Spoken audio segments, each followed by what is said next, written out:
الرسالة نيابة عنه وعن نفسي بالأصالة، أبعث إليك مع النسيم رسالة فيها تحياتي وحبي لصاحبة الجلال، والجامحة من الفرسان والخيال، إلا خيالي وقلمي بكل وقت وحالة، والمتوجة على عرش النساء بهالة، فتقبلي يا متربع من طيف إطلالة، كزائر يتثقف بمدائنك ويحط رحاله، أتى يحمل الزهور وينشد أماله،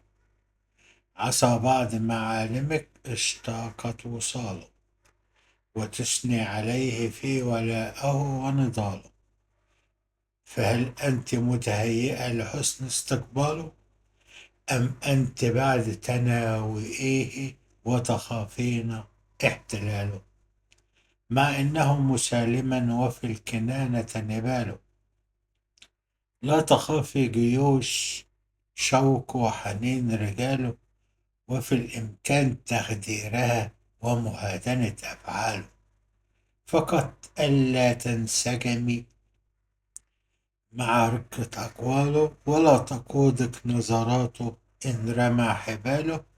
ولا تستشعري دفء لمسه ووصاله، ولا تشتهي في البستان